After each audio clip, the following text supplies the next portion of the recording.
You're listening to DraftKings Network.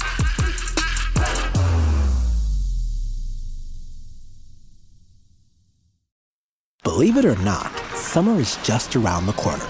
Luckily, Armor All, America's most trusted auto appearance brand, has what your car needs to get that perfect summer shine. Plus, now through May 31st, we'll give you $5 for every $20 you spend on Armor All products. That means car wash pods, protectant, tire shine, you name it. Find out how to get your $5 rebate at armorall.com. Armor All, less work, more clean. Terms apply. When we made our McDonald's Spicy Chicken McNuggets, you were praise hands emoji. Then we ran out, and you were streaming tears emoji. Now they're back, so you can be grinning face with sweat emoji. Order ahead on the McDonald's app.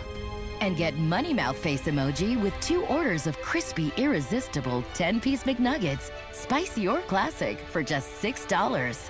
Limited time only. Prices and participation may vary. Cannot be combined with any other offer. Single item at regular price. Ba-da-ba-ba-ba. Welcome to the Big Suey, presented by DraftKings, Why are you listening to this show? the podcast that seems very similar to the other Dan Le Batard podcast. I'm sorry, I'm not going to apologize for that. In fact, the only difference seems to be this imaging. I have been tempted in restaurants just walking past tables to grab somebody's fries that if they're just there. That hasn't happened to you guys? I've done it. And now, here's the marching man to nowhere, Fat Face, and the habitual liar. Nostalgia is through the roof across all industries, right? Like, people love nostalgia. Nostalgic things, old candy from when they were growing up, like the candy cigarettes. There's still some specialty stores that sell them. People love nostalgic cars, the classic cars, driving an 85 Oldsmobile Cutlass, right? You think we'll ever bring typewriters back? They're already back, Jack. Are they? Yeah, like these hipster people like love writing on typewriters. Tom Hanks collects them famously. What does he do with them? Gives them to I people? saw like in his house, like he had a really cool display. He almost uses them as art pieces. Wow. No, we're not talking about that. We're talking about people who actually use the intended purpose for the thing.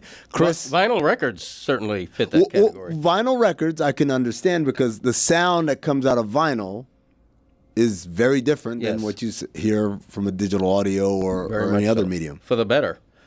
But Chris was wondering if CDs are going to make a comeback. Why is that funny? Why would CDs make a comeback? Why would vinyl make a comeback? Everything does. No, not everything. 8-tracks never made a comeback. Cassettes are still not back. But there's a difference Cassettes now. actually are kind of back. Yeah, cassettes are back, and What? no, they Jeremy, are. What do you mean? Yeah. No. Okay, What do you mean? Go on, yeah, Jeremy. I mean, so Okay, you just go on have more- anybody's like store on their website, any musician right now, and you can find a cassette tape Any of music, their album. name one. Name one. I'm about to Google it right now. I mean, I know. So my favorite band is Bleachers. You can go on the Bleachers website and go look, and they have a cassette on there. Look, you want to go do it? It's not a thriving. We're gonna go through this. Yeah, it's not a Do thriving cars industry. come with cassettes anymore? No, but it's not a thriving industry. But a couple of years ago, much like vinyls were reintroduced, musicians, certainly top line ones and kitschy ones, indie artists all alike, started releasing cassettes again. So they came back in ways that 8-tracks weren't. Proceed. When I bought my last car, I asked the dealer, can I get a CD slot? Why? Because I like CDs. I used to anyway. You and like he CDs? said no. You can't even get that as an added luxury. I could just see it the way vinyl is now. I could see CD shops like being a thing. Let's have a CD party. Everyone bring a CD over. We'll have a. You guys never been to a vinyl party? No. Okay. Greg, do you have a back in my day today? I do not, no, because Dan's not here. That's a Tuesday gig only when Dan is here. That's the fine traditionally. print? Yeah. It's not fine. I mean, it's big print. It's bold. So many big disclaimers, man. headlines. I know. Like every Greg Cody bit has to come with that guy who speaks really fast at the end of it. Like Michael Mazzine. Now Dan's not here. I don't really know why cassettes came back. That one surprised me when it did. I understand why vinyl came back. Audiophiles would always make a sound argument for it. It just sounds better on this. Yes.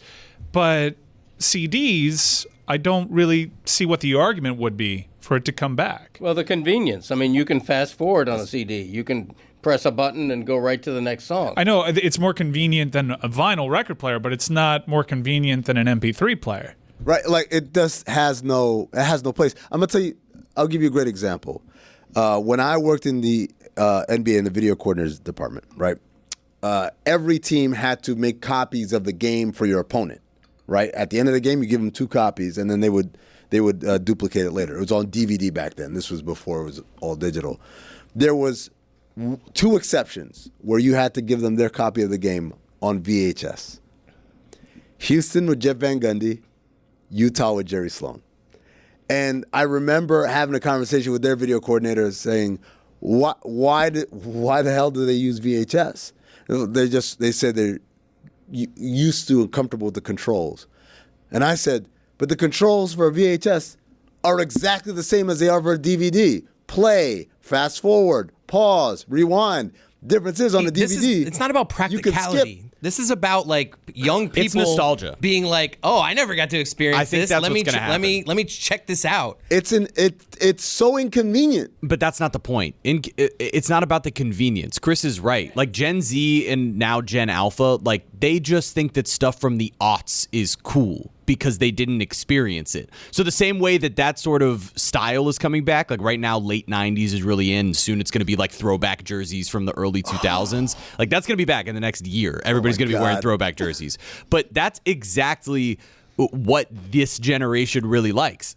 So this generation that can't sit down and watch an entire basketball game, an entire football game, anything of length whatsoever because they consume things on 10 seconds or less, wants to go back to a vehicle that if there is a CD with an album that has 3 good songs on it and 14 bad ones, you have to sit through 14 bad songs to get to 3 good songs? You can just hit next. But why would I do that? But Tony, it's also not to listen to it. Also, it's probably reserved for better albums. There's a part where the album, where the CD has the slightest smudge on it, and so when they get the song, ruined. Your favorite part of the song. I love that though. Yeah, but that's no different than You can buy me in the club, in the club, in the club, in the club, in the club, in the club, in the club, in the club. You just brought me back. I collect vinyl, which is not at all surprising. Although I have to replace the needle, so I haven't bought a new one in about a year. But what I like about vinyls is you pour yourself a glass of wine, you kick back, you listen to an entire album. It's an experience. You physically hold this beautiful copy of something. A lot of them have cool inserts. I was a member of the Third Man Records Vinyl Club for a very long time. It's a full-on experience as opposed to just streaming.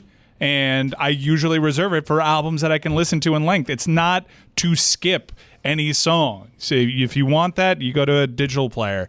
But with an album, that's reserved with a vinyl record, that's reserved for an album that you rate highly, that you love start to finish. I can relate to what Mike is saying. Back in the day, and by the way, vinyl in headphones is extra special. Spectacular. So what you do is you take an album that you love, Pink Floyd, Dark Side of the Moon, as an example, and you know you're going to devote an hour to listening to the whole album, and it's a wonderful experience. It's got an ASMR element to it, the pin dropping, the fact that you hold this vinyl in your hands. Perfect. It's not just the listening sensation. It's got a smell to it. There's nothing quite like that sound. It's why so many people romanticize it. It's why it came back. That's why you roll up a fat doobie and then just put on Dark Side of the Moon and watch Wizard of Oz at the same time. Yes. Yeah. Now That's you're talking. the big one. Dude, everybody had Bob Marley's greatest hits on vinyl. Every dorm. What, Legend? Was that the name of the album? Yep. I have it. I have it in a frame in my house. It sounds staticky. A little overrated, this sound. It's part of the experience. Because then when you find the groove, finally, it's just great. It does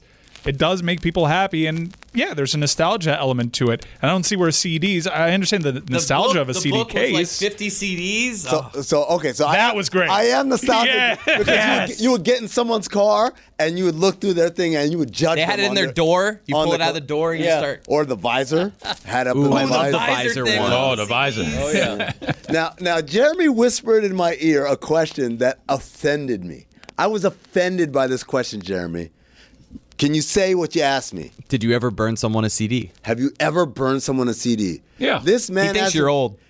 Have I ever burned someone a CD? You know what? Do you realize when I was in college, I paid rent from bootlegging CDs? No, I didn't. Oh know my that God! name. What a time to be alive! I had the whole plug because I was one of the early people on LimeWire to be downloading albums 2 weeks, 3 weeks, months before they came out. Then burn them, and then I would go on, I lived in Atlanta at the time, I would go on MARTA, which is the subway system, and I'd sell them like for $5 a pop. And so at first it was a little slow, and then I saved up enough money to buy myself a CD player. And I literally just had a CD player just so people could sample it, and then they would start buying. And the best seller I think I ever had was, I want to say it was a Jay-Z album. I can't remember what it was now, but here's the fun part. When Jay-Z and R. Kelly Best of Both Worlds came out, I thought, oh my God, my entire rent check is going to get covered easily by this. Easily. So I remember going on the subway and saying, hey, got that new Jay-Z, R. Kelly? And people were like, yeah. Back in the day, that was a huge deal in terms of piracy. To get it out before it came out, it was a massive deal. That was a big leak. You're admitting to a crime. No. Should have used statute of limitations. Statute of limitations. I really should have used different terminology there. Statute of limitations. So I'm going up to people. People are like, yeah, I don't really like that. I don't listen to that. I'm like, what? And I'm just going and I'm getting no buzz back. And then finally I said, what do you mean you don't listen to Jay-Z and R. Kelly? And the girl says to me, I don't listen to him. And that's when I realized, oh, this R. Kelly thing is a lot bigger than just something that people are talking about behind the scenes or whatever on internet message boards. It has reached a point where it is affecting my pockets. And that's when I became staunchly anti-R. There Kelly. is something that I romanticize about that era where you get, all right, Fabulous just dropped a banger of a song. Can't deny it. Here we go. I've just spent 3 hours downloading this song on BearShare. Yep. Here we go. And then 3 seconds in, no Fabulous! This is what happened to me the first time I downloaded Best of Both Worlds. I listened to it. You got the Hannah Montana song? No, I put it in. I pressed play, it downloaded, and I got the Best of Both Worlds. Oh, and I was like, all right, cool, got it. It would loop. It looped for 55 minutes. Dude, I had the same exact leaked version. The LimeWire got me too. I sold it to my buddy. My buddy came back to me and said, hey, man, what's up? It's a weird choice. He was like, what? I was like, yeah, it's the album. He's like, no, man. I'm like, yeah, I heard Jay-Z say, listen to it first, man. I play for the team I own. I was like, yo, it's a crazy bar. I was like, yeah. And then R. Kelly just keeps singing and repeating over and over after that. And I listened to it. Longer than 40 seconds. Another underrated experience from the CD era is forgetting where you stashed your CDs and then having to go through the visor real quick because the sun hits you in the face and then boom, you get clocked right between the eyes by Juvenile's 400 Degrees. Oh, I'll tell you one that's even better than this. Jeremy, this is what would happen. You would have this big rack. Everyone had this big rack in their house, right? And that was the showcase. These are the movies I have and these are the CDs I have. And so you say, oh, cool, I've been looking for this album. You open it up and the CD in there is not the CD that's on the outside of the case. Yep. I can relate to that. Did you have that with VHS tapes, Greg? This is a new and unimproved Dan Le Batard show with the Stugotz. Gamble on by DraftKings. TurboTax experts make all your moves count, filing with 100% accuracy and getting your max refund guaranteed. So whether you worked a side hustle to afford season tickets or moved states and adopted a new team, switch to TurboTax and make your moves count. See guarantee details at turbotax.com/guarantees. Experts only available with TurboTax Live. Stugotz here. Field of Greens is the healthiest thing I do every day, and I want you on this journey with me. It's 1 scoop a day. It's easy. It tastes great. I like the original flavor. I love the strawberry lemonade flavor, and it's completely improved my life. This is nutrition the way nature intended. I am telling you, since I started taking Field of Greens, I have way more energy throughout the day, sleeping better throughout the night, feeling better and healthier overall. It's been great, an amazing experience. Field of Greens is radically different. Each organic fruit and vegetable were medically chosen to support heart and vital organ health. I trust Field of Greens to keep me healthy. I promise you're going to love this product, but if for any reason you don't, they'll give you a 100% money-back guarantee. I got you 15% off your first order plus free rush shipping. Visit fieldofgreens.com and use promo code DLS. That's promo code DLS at fieldofgreens.com. That's fieldofgreens.com.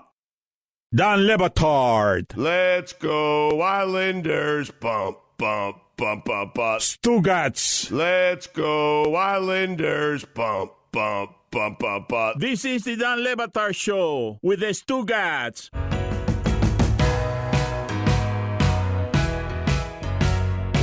So with baseball starting up over the weekend, I realized that there are two different types of really annoying crowd behavior that I want to ask you guys what is more annoying. The wave.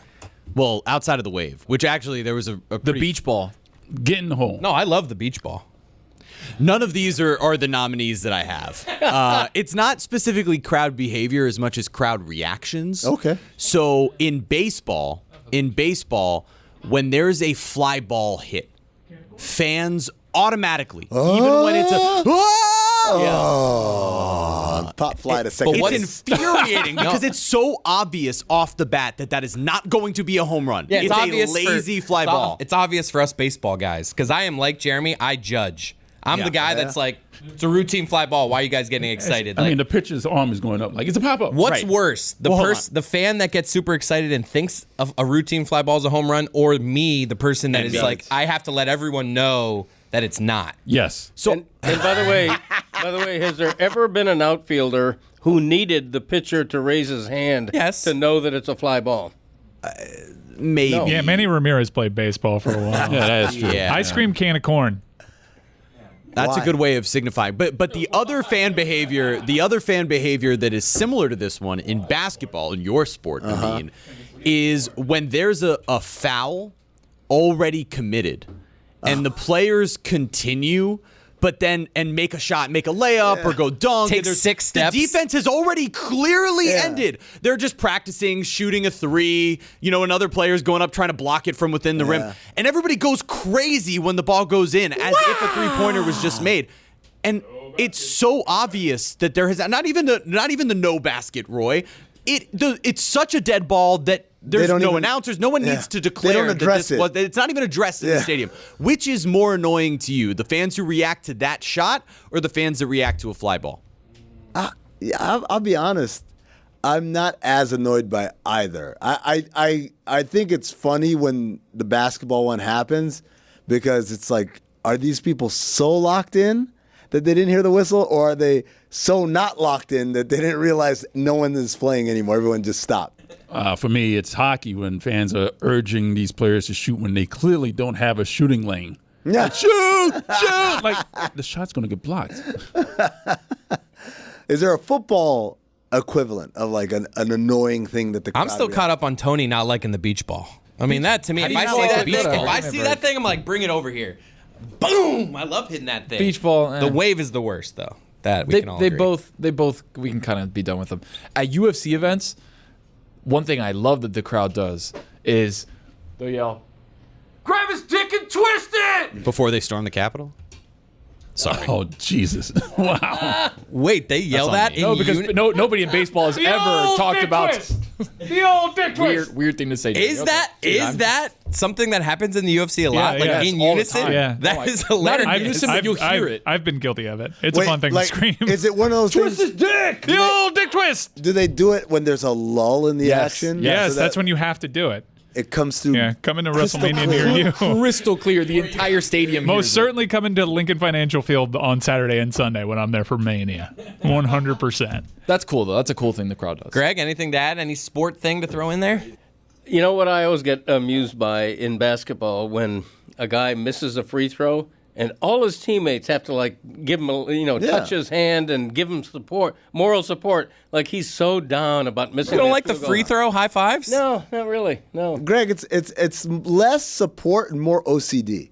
Yeah, they're just into this routine of like make or miss. I've got to high five everybody, and then they reach back for the guy behind him, and sometimes no one's even there. It's just weird. okay. It's then weird Kevin Love does I'll dap myself up. It's all right. Josh Hart is also a big self-dapper. Or how about on free throws when an MVP candidate who is not an MVP candidate gets the MVP treatment and you're like, yeah, that's, what are we doing? No, I love that for what a are we home doing? player. Like LaMelo Ball getting MVP chance. and it's like Taco Fall. I feel like that is decidedly a 21st century ma'am thing. Like they didn't do this in the 20 CB, right? Like in the You 90s. knew your MVPs in 20 CB. Like back then, if you got the MVP chant, you were legitimately one of like the 3 guys. But now it's every team's best player. Like Jimmy Butler, while he's our MVP, is never going to be in the running for league MVP. So it's like, does he deserve that chant? I am kind of annoyed by that now that I think about it. Come on, what are we doing? It's like patronizing at one point. Yeah. It's like, I'm not going to win MVP. Why are you chanting MVP? Jimmy Butler's like, I'm 27th in voting right now. Or like, especially when it's a sad chant, when it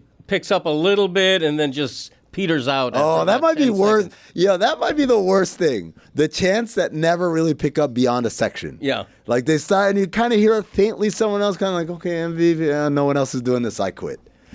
That is so depressing. Yeah, you hear that in a Marlins game, even when they're not 0-5. The Let's Go Marlin chant, it's over in the left field bleachers, and then it just never...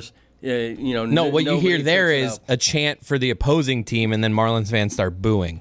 It's like, let's go Mets. Yeah. Let's go. Boo. That's when they get loud. I love that. It's like that's the line. It's like, we're not going to chant, but you definitely can't chant. Shut the hell up. I will never forget, though, I was, 9 years old at 2004 opening day for the Marlins, and I was in a section where there were a bunch of what I thought at the time were grown adults and were probably like college-age kids who were drunk out of their minds. 9 years old. I was 9 years old. I was drinking beer. Well, exactly. You were one of the college kids. Yeah. Right, you were probably one of those kids. And there were this group of guys in my section, and there was a new first baseman for the Marlins, and they were just all game long. Hee-sop Choi! Hee-sop Choi! That was actually me. That was 100% me. Were you really? You might have been sitting right behind me. I was that college kid. That was long-haired Mike, right? Yeah. Did I have that right? That era right? Oh, the flow. I remember being at a camp at Pro Player Stadium. This is back in the day when I was probably like 14 or 15 and sitting in the outfield and heckling the shit out of Lance Berkman before I even knew who he was. When he was like a young guy before the Puma. I was just like, I don't remember what I was yelling, but I just have a memory of heckling and just being the worst. I had a run of like 15 to like 19. I wasn't like saying inappropriate stuff, but I was just the guy that was gonna, you stink. Does your father know about that? Yeah, Greg. No, I remember that. Did you ever have to reprimand him for his behavior? I rarely went with my dad. I was usually with friends. My dad was like working the game usually. Yeah, but those years were not your best. Who's at their best those years? Who looks back at like 15 to 19? I really had life figured out. Mike Dexter. We'd go on family vacations when Christopher was like 16. We don't have to like get into Michael everything. was like now 12, we can get into everything. And they would spend the whole time just fighting with each Oh, other. a 16 and a 12-year-old fighting. That's just so unpredictable. You fought your 12-year-old brother? ridiculous. Not like physically. We're on a European vacation. We're in Rome, and these two are just fighting with each other like they're in their own house. Well, when We're in Rome. kids. When in Rome, that's true. That's a good point. Yeah. Were they slapping it, doing the? Yeah, exactly. Were they doing that? Don't touch me. I'm not touching you. And put the finger right near. yeah. Looks like you have experience with that. Yo, the sibling greatest hits. Oh my God. How about like just the repeat whatever they say. Stop copying me. I'm not copying you. I do that with my daughter too. She hates it. Yeah. I used to do this. The most annoying sound in the world, which is the monotone That sounds like when you decided to start the segment with Lucy, that question when you didn't know you were hosting. Get his ass, Jeremy. It also sounds like the first note of your Obama. Oh man, that is really annoying. Yeah, it's pretty bad. You have to breathe sometime, Yeah, quit that. This is actually really impressive. Please stop. I pay you to stop. Greg, is this taking you back to the Eternal City with Chris and Michael? No, they were more physical than that. They weren't. This is impressive. The breath control. Yeah, For this is the love good. of God. You're like Kenny G, like breathing while doing it. Crazy throat on a mean. Oh, there it is. Hey, all right, yeah. I wish I'd have been timing that. Yeah. Did you hit a minute? man. Over a When minute? you Wow. look at what's happening, Yeah. that's I just love it, man. You cut it off too soon. You got to get the landscape of women's college basketball. That was a dead giveaway. That I had nothing. I was up in the air. I was falling. The parachute that didn't work. The backup. Ripping the cord, it's not working. Especially because you were bragging all show about how we weren't talking about the landscape of women's college basketball, right. and it was like we're talking basketball, and it was when you take a look at women's college basketball. When you look at what's happening. When you look at what's happening. When you look at what's happening. You get a view of what's happening. I do that a lot. I do that on radio interviews a lot, where it'll be my turn to ask the question, and I'll forget, and then I realize, it's my turn. When you look at, that means I have no idea. You also, in the sense of the move also is, Lucy, let me ask you a question. It's like she's here to answer questions, so you could probably just get with it. No, that's more of a verbal take. When you look at the landscape, that is absolutely, I have nothing. Yeah, you're buying yourself 5 seconds. When you look at time. what's happening, look at what's happening. Come on, man. What is happening? What's happening with MLB uniforms, Mike?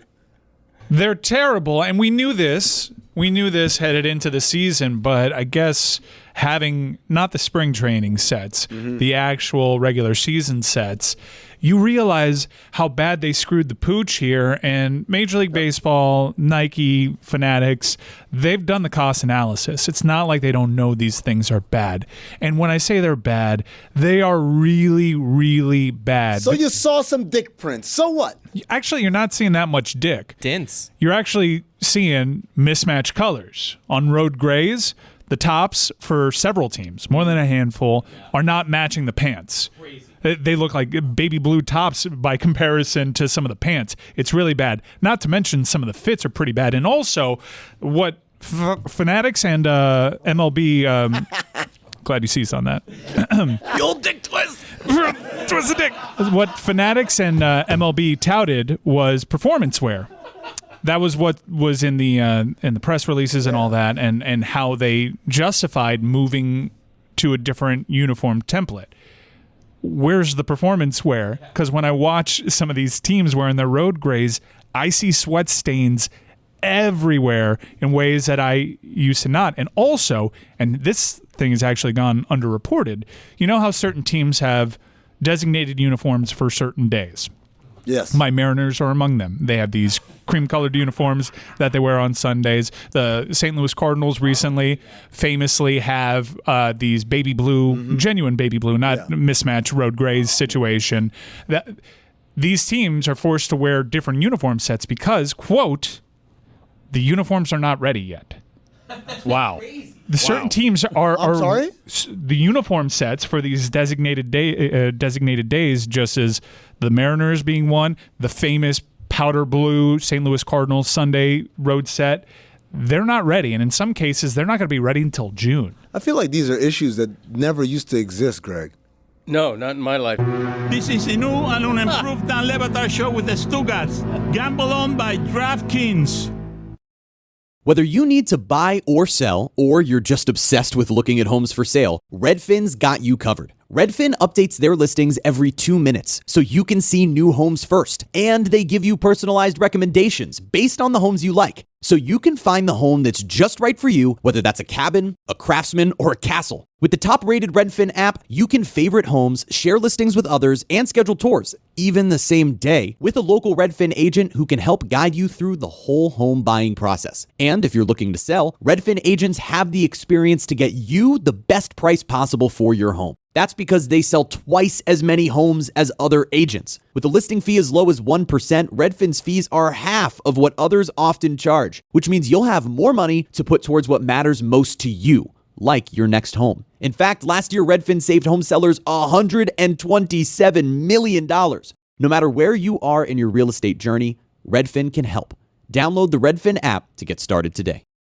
Dan Le Batard. I got somebody here making fun of me. How old do you have to be to reference Shecky Green? Man, I went comedically there with the funny name of a comedian. That's on you for not knowing who Shecky Green is. Oh, you got to know who Shecky Green is. No, you don't have to know who Shecky Green is, but your ally. I don't like my allies King here. of the Borscht Belt. Stugotz. I have the soul of a Borscht Belt comedian. I should be in the Catskills in 1945. Opening for Shecky Green. That's who I was destined to be. This is the Dan Le Batard show with the Stugotz.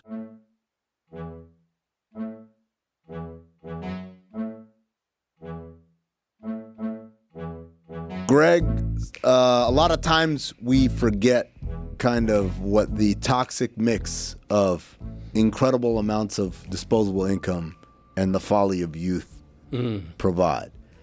Most regular people, I would say, most regular, but not everybody, but most regular people, when you're 21, 22, 23 years old, you're not making a lot of money. You're living fairly meager means, You haven't made anything of yourself yet. And so it's hard to kind of remember as we get older and do have disposable income, but also have the hindsight of maturity that, when you were 22, 23, you were a real reckless piece of shit, right? I know I can tell a million stories of me at 23 doing things that were just ridiculously dumb, but I did them in anonymity, and I did them without a whole lot of disposable income to fuel them. Pro players in major sports like the NFL, like Rashee Rice of the Kansas City Chiefs, don't have the benefit of anonymity, and they are aided by loads of disposable income. And so Saturday, allegedly, he was in a crash in Dallas, his hometown, that was the result of racing cars, a Corvette and a Lamborghini. And here's the video right here from the dash cam of somebody. Scary as shit. Yeah. Like, imagine you just driving on a Saturday afternoon, maybe coming back from the farmer's market, get you some plums. Some honey. Yeah. Ooh, some plums. Yeah. Ripe and juicy. My wife, Donna. Ready for the taking. Yeah. And then all of a sudden, zoom, zoom, around you come these two automobiles flying at dangerous speeds colliding. And then getting out of the car. And then get out of the car and nonchalantly walking away. Crazy. In the middle of the highway. And I guess, Mike, let me start with you, because Rashee Rice wasn't exactly like an altar boy. No, it when there was draft evaluation, and dating back to his playing days, there were whispers about off-the-field concerns with him, and it was certainly a part of the draft narrative around him. If you were just introduced to Rashee Rice over the course of this season, he was very much a face of their social media presence, really presented well in interviews, seemed like a really fun guy. Maybe it was a case of a kid maturing at the next level. Certainly, at the very least, from this video, what we can tell is this is a very immature act, but the Kansas City Chiefs, they kind of do this. There isn't another franchise in the league that would have signed Matt Araiza, not in the fashion that they did post Super Bowl glow. And dating back to previous GMs, they would often take character risk. And now they have Patrick Mahomes and Travis Kelce as well, players with pretty sterling reputations that allow this franchise to take some chances that others typically decide against. And that's what winning buys you. This is the Patriots way. Right? The Patriots did this famously, probably better than anybody else, of saying, hey, we've got a halo here, and so the halo is going to cover for maybe some of these less than scrupulous kind of people. By the way, same thing happened in San Antonio in the NBA. There are a lot of people. Steven Jackson, my good friend Steven Jackson, he had a checkered past. And he got his first start with the Nets, played well, and then the Spurs picked him up. And the thought was, the Spurs picked him up because they knew they could afford to, because they were the guys with the clean-cut guys and the good guys, they could afford to take on a bad boy. I can't even imagine, and I don't think most of us can, I can't imagine at age 20, 22, going from very little money to that kind of money. It must be like, all of a sudden, you hit the lottery. All of a sudden, you were a millionaire overnight, and you're buying a Lamborghini. And if you're buying a Lamborghini, by the way, you like fast cars. You're not buying that to go the speed limit, right? Right. I mean, it's a Lamborghini. So it's a warning flag. Pro teams, they should have an assistant coach or somebody, and maybe they do. You would know better than I. Somebody whose only job is to lead these players into maturity and into making smart decisions and everything. So they often do. I mean, just because one player has an off-field incident doesn't mean that that's not the case. It should be stated. There was also a statement from Rashee Rice's attorney. What was being put out there for a full weekend was that police were looking for him, and then the statement came early yesterday morning that, according to Rashee Rice's attorney, that he's actually been cooperating with authorities, which actually went against some of the stuff that we had heard reported. I think and I mean, correct me if I'm wrong, I think that's what your vets are for in the locker room, right? Like your older guys that have been there 10, 15 years in the game, have the money, have made multi-million-dollar contracts before, are giving you the game of, hey, maybe street racing, not something we do around here. But then you look at the roster construction for the Chiefs, fairly young roster in some aspects, right? You have Mahomes, you have Kelsey, you have a couple guys in the offensive line, but a lot of young guys on offense and defense. Who's there really stepping into him, talking to him, being like, yo, we don't do this, we can't do this, you got to watch your money. Now that's a felony if you're in hit and run and it's gone. Like, a lot of things happen. There's a couple of things going on. Like, number one, yes, your vets, that's what you expect your vets to do. In NFL locker rooms, it seems to be a lot more segmented by position, like the people you hang out with every day. So if you got a young receiving corner who's a vet there. The other part is, man, at the end of the day, this isn't college. Like, I can be a vet and tell a guy, hey, man, we don't do that, whatever. He's going to do when he leaves the practice facility, he's going to do what he wants to do. I'll tell you a great example, though, Greg. You brought up, like, going from no money to having money. I used to... when we draft players, I would be the first person they'd see when they come fly in the day after the draft. I'd help them get set up where to live, get a car, all those things. Summer league, we'd work with them on the court. Everything up to basically until we get to camp, right? So I was kind of a guy who held a lot of guys' hands in that regard. But one of my favorite things that happened in the middle of summer, because it wouldn't be right after the draft, it would be right before we go to summer league a lot of times, was when they signed their first deal. And before they sign, I would say stop and wait a second, because you'll never have a moment like this. You can end up being a Hall of Famer. You can sign 3 max deals after this. You will never have the moment from being dead broke to a millionaire that's going to happen right now. This is it. This is the biggest fulcrum in your life, because everything else after this is going to feel like par for the course. Hey, I signed a max deal. Yeah, well, I was a millionaire before. Now I'm a multimillionaire. But going from millionaire to multimillionaire, there's some lifestyle changes, but it's nowhere near as much as ramen noodles to 5-star restaurants, Michelin star, whenever I want, right, for breakfast, lunch, and dinner. When you're talking about someone that young, experiencing that rapid a financial shift, it's really hard to tell them what to do, man. It's really hard to tell them what to do and what not to do with your money. For one, it feels like it's never going to run out. Like, what are you talking about? I just got a check for $500,000. What do you mean I got to save it, or I got another one coming in 2 weeks? I'm going to spend this money. I'm going to do this. At least treat myself is what a lot of guys will say. I'm not going to do this forever. I'm just going to treat myself with this first check, right? And then the other part of it is, again, like, hey, I did save my money. I did do all the responsible things. This is my disposable income. And you know what I'm going to dispose it with? A fast car. And like you said, Greg, I didn't buy a fast car to go 55. Right. I bought a fast car to see how fast it can go and basically play Gran Turismo in real life. And when you're talking about someone who's that young, I don't know. I don't know if there is a way that you can foolproof it other than, what Mike is talking about, just drafting people who are just straight-laced, whatever. But sometimes I wasn't insinuating that, and there was plenty of examples of people correcting some of their behavior and maturing at the next level. Look, Kansas City is, even though some of these players have maintained off-the-field antics, Tyreek Hill famously among them, they've had plenty of on-field success in doing things this certain way. Hopefully, this kind of reads like something that, thankfully, it wasn't a Henry Ruggs situation. No one was seriously injured there. This reads like something that a good attorney, provided that there is actual cooperation, that he can get out of without serving jail time, and hopefully he takes the opportunity to mature. You had plenty of success already.